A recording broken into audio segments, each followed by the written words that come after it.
दर्शकों नमस्कार। ज्योतिषाचार Amarnath YouTube channel में आपका स्वागत है। आज का विषय है NEET exam, NEET entrance. Medical के लिए नीट एंट्रेंस को कैसे क्रैक करना है।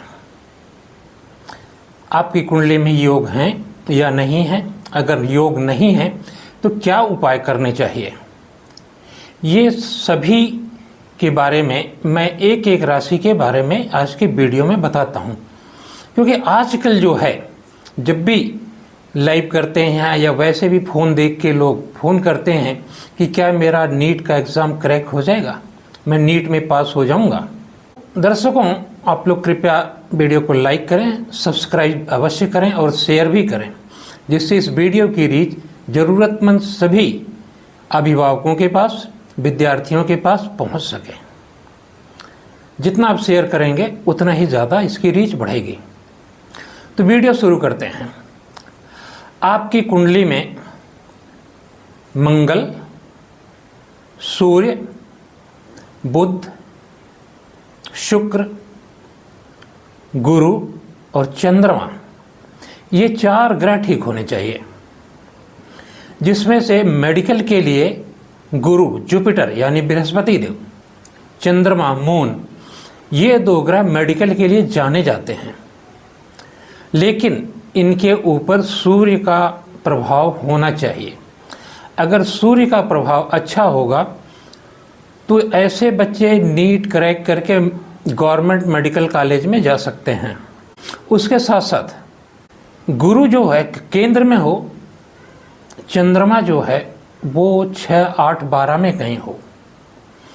अगर चंद्रमा 6, 8, 12 में है, गुरु त्रिकोण में हो। अगर गुरु त्रिकोण में है, चंद्रमा केंद्र में है, तो मंगल को 6, 8, 12 में होना चाहिए। अब इन ग्रहों के ऊपर 2 शुभ ग्रहों का दृष्टि आनी चाहिए। मतलब 2 शुभ ग्रह कौन से होते हैं? तो आपकी कुंडली में 4 शुभ ग्रह होते हैं। एक गुरु बृहस्पति देव, दूसरा शुक्र। ये एवरी टाइम, मतलब ये हमेशा ही कहीं भी बैठे हों, ये हमेशा शुभ होते हैं।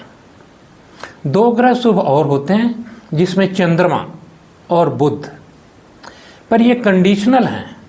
बुध के साथ कंडीशन होती है कि अगर वो शुभ ग्रह के साथ बैठा है तो वो शुभ है, अगर वो अशुभ ग्रह के साथ बैठा है तो वो अशुभ हो जाता है। चंद्रमा के साथ यही है कि चंद्रमा अगर कमज़ोर है, मध्यम है या उत्तम है, मतलब कम बली है, मध्यम बली है या पूर्ण बली है या अस्त है, या अगर अस्त है तो कमज़ोर है, क्षीण बली है मतलब बिल्कुल ही कमज़ोर है। तो ऐसे जो चंद्रमा होता है ये शुभ प्रभाव नहीं देता है। तो शुभ 2 बच गए। तो शुक्र की दृष्टि, बुध की दृष्टि इनकी आनी चाहिए। सूर्य जो है आपका वो केंद्र और त्रिकोण में होना चाहिए। अगर आपकी कुंडली में ऐसा योग बनता है तो आप नीट क्वालिफाई करते हैं। और कब आपको प्राइवेट कॉलेज मिलेगा, कब प्राइवेट में अच्छा कॉलेज मिलेगा या गवर्नमेंट कॉलेज मिलेगा, उसके लिए एक एक की कुंडली के बारे में मैं बताता हूँ।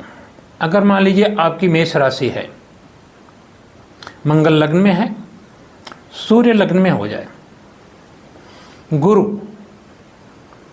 9वें भाव में हो, चंद्रमा 6ठे भाव में हो। अब इस पे बुध और सूर्य की सप्तम दृष्टि ही होती है। तो गुरु के ऊपर दृष्टि जाने के लिए बुध को होना चाहिए 3रे भाव में, जो संभव नहीं है। क्योंकि बुध जो है हमेशा सूर्य के साथ ही चलता है, एक घर आगे और एक घर पीछे। ऐसी स्थिति में शुक्र को 3रे भाव में होना चाहिए, क्योंकि शुक्र जो है सूर्य से 2 घर आगे और 2 घर पीछे ही चलता है हमेशा। तो ये इनर सर्किल के ग्रह हैं, सौरमंडल में इनर सर्किल के ग्रह हैं। तो ये जब सूर्य से 2 घर आगे या 1 घर आगे पीछे होंगे तो ये होना चाहिए। अब अगर चंद्रमा 6ठे है और सूर्य लग्न में है तो बुध को 12वें भाव में होना चाहिए या शुक्र को 12वें भाव में होना चाहिए। अगर बुध या शुक्र 12वें भाव में हैं तो आपको 100% मेडिकल कॉलेज गवर्नमेंट का अच्छा कॉलेज मिलेगा।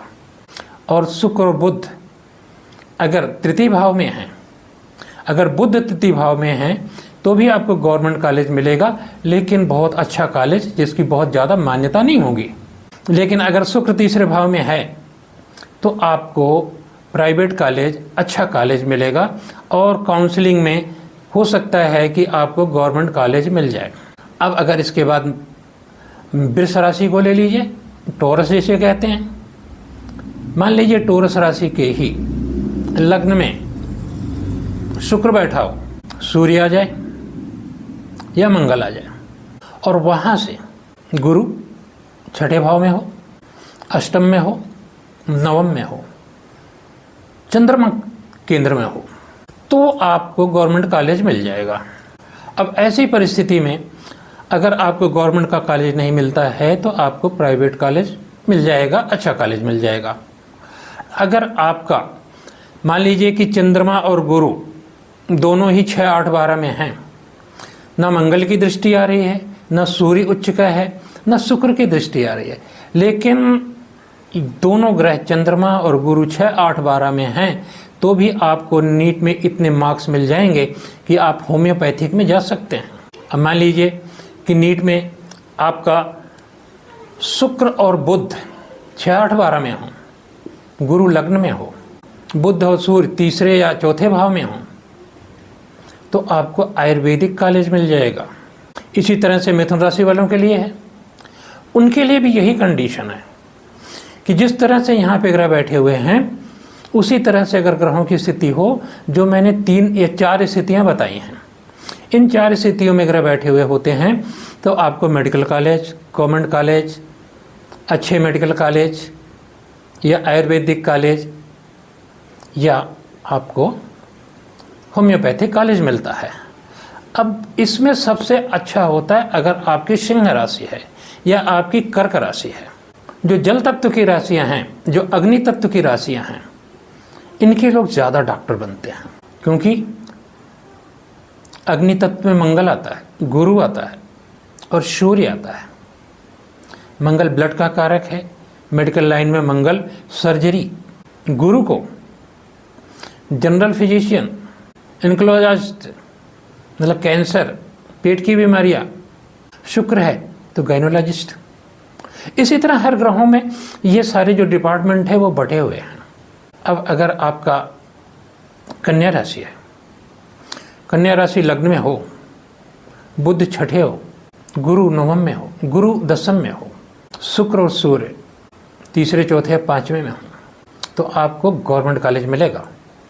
ये स्थितियां थोड़ी सी बदलें, बुध जो है दसम में चला जाए, सूर्य नवम में हो, शुक्र एकादश भाव में हो, मंगल कहीं भी बैठा हो, आपको बढ़िया मेडिकल कॉलेज मिलेगा गवर्नमेंट का, एम्स जैसा।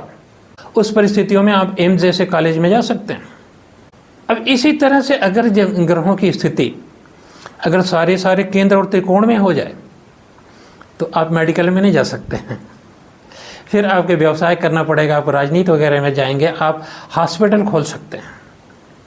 आपने देखा होगा ना, बहुत सारे लोग हॉस्पिटल तो बना देते हैं, खुद डॉक्टर नहीं होते और डॉक्टर वहाँ कंसल्टेंसी पे मिल जाते हैं। अब ये अगर तुला राशि हो तो जो मैंने वृषभ राशि के बारे में बताया था वही तुला राशि को लागू होता है, जो मैंने मेष राशि को बताया था वही वृश्चिक राशि को लागू होता है। अब बात आती है धनु राशि। धनु राशि और गुरु की जो दूसरी राशि है मीन, दोनों के लिए एक ही कंडीशन होती है, गुरु मीन में बैठा हो या गुरु धनु राशि में बैठा हो, चंद्रमा केंद्र में हो, लग्न में हो, सूर्य सप्तम में हो या 6, 8, 12 में हो और बुध इसी के आसपास होगा और शुक्र भी इसी के आसपास होगा, तो आपको मेडिकल कॉलेज मिलेगा, एम्स मिलेगा। लेकिन आस्पेक्ट में जाने के लिए आपको दोनों शुभ ग्रहों की दृष्टि दोनों शुभ ग्रहों के ऊपर आनी चाहिए, क्योंकि उनकी सप्तम दृष्टि होती है। तो अगर शुक्र की दृष्टि शुक्र चंद्रमा से सप्तम हो और बुध गुरु से सप्तम हो तो आप एम्स में जा सकते हैं। लेकिन ये दृष्टियां म्यूचुअल होनी चाहिए। इसके बाद होता क्या है कि धनु राशि के लिए अगर गुरु अष्टम में हो, सूर्य लग्न में हो, कोई एस्पेक्ट नहीं आ रही है, बुध छठे हो, चंद्रमा दूसरे भाव में हो, शुक्र 12वें हो, तो भी आप गवर्नमेंट मेडिकल कॉलेज में जाते हैं। अब धनु राशि वालों के लिए अगर गुरु है, केंद्र में है, त्रिकोण में है और बाकी के सब ग्रह कहीं भी बैठे हों, लेकिन इसके ऊपर बुध की, चंद्रमा या शुक्र की दृष्टि आ जाए तो आपको होम्योपैथिक कॉलेज मिलता है। लेकिन अगर शुक्र तीसरे भाव में हो तो आपको आयुर्वेदिक कॉलेज अच्छा मिलता है।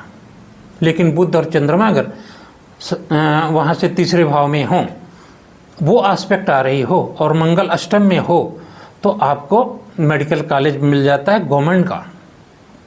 लेकिन यही अगर मंगल यहाँ से दूसरे भाव में चला जाए तो फिर आपको आयुर्वेदिक भी नहीं मिलेगा, गवर्नमेंट कॉलेज भी नहीं मिलेगा और आपको होम्योपैथिक में जाना पड़ेगा। अब बात आती है कि शनि की राशियों की। शनि की 2 राशियां हैं, मकर राशि और कुंभ राशि। तो तकरीबन शनि की जो राशियां होती हैं ये मेडिकल के लिए नहीं माने जाते हैं। अगर आपकी मकर राशि है और आपकी कुंभ राशि है तो ये जो राशियां हैं ये मेडिकल के लिए नहीं मानी जाती हैं।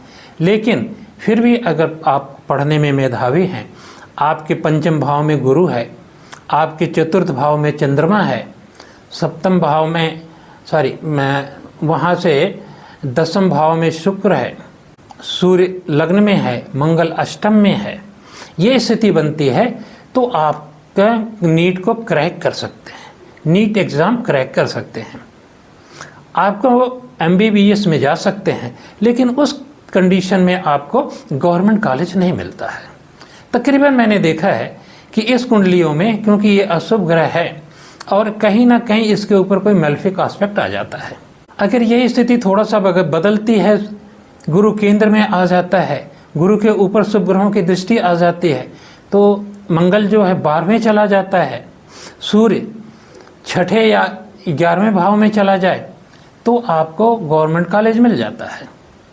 लेकिन अगर इसमें से मंगल सूर्य की स्थिति बदलती है तो आपको आयुर्वेदिक कॉलेज मिलेगा। और अगर ये ज़्यादा शुभ हो गए, मंगल ज़्यादा शुभ हो गया, अपनी राशि में चला गया, कहीं केंद्र में चला गया, त्रिकोण में चला गया, उस परिस्थिति में आपको होम्योपैथिक कॉलेज मिलेगा।